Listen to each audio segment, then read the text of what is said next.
जय शिवराय. गुरुर्ब्रह्मा गुरुर्विष्णू गुरुर्देव महेश्वरा, गुरु साक्षात परब्रह्म तस्मै श्री गुरुवे नमः.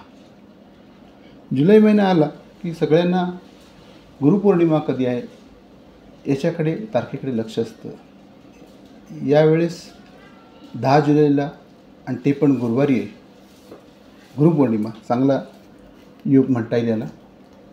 आजकाल प्रथम गुरु आई असते, त्यानंतर आपल्या शाळेतील शिक्षक असतात, कॉलेजमधले प्रोफेसर असतात, त्याचबरोबर आपल्याला जे कोण नोकरीमध्ये काही बॉस आपल्याला काही चांगले गोष्टी शिकवतात, काही कस्टमर व्हेंडर यांच्याकडून व्यवसायात शिकायला मिळतात.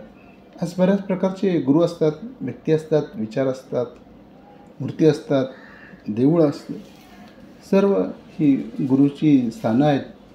गुरु आपल्याला अंधकारातून कसा काढायचा, जीवनातल्या समस्यांवर कसा मार्ग काढायचा हे आपल्याला ज्ञान देत असतात, शिकवत असतात. फक्त गुरु करताना शक्यतो आजकाल अचानक प्रसिद्ध झालेले गुरु करताना थोडा विचार करा, नंतर थोडं काहीतरी चुकीचं ऐकायला मिळतं. त्यापेक्षा आपले संत तुकाराम महाराज, संत ज्ञानेश्वर महाराज, गुरुदेव दत्त, साईनाथ महाराज, गजानन महाराज, श्री स्वामी समर्थ असे बरेच नावं घेता येतील, आपल्याला गुरु म्हणून करता येतील. या गुरुपौर्णिमेला जावं, दर्शन घ्यावं, नमस्कार करावा, योग्य ते आपल्याला गिफ्ट गुरु दक्षिणा म्हणून त्याला देता येईल. त्याचबरोबर आजकाल आधुनिक गुरुलासुद्धा खूप महत्त्व आलेलं आहे. तो म्हणजे गुगल, जो तुम्हाला 24 तास फ्रीमध्ये आणि चांगल्या प्रकारची इन्फॉर्मेशन देतो. त्यामुळे हे गुरुलासुद्धा आपल्याला नमस्कार करायला हवा.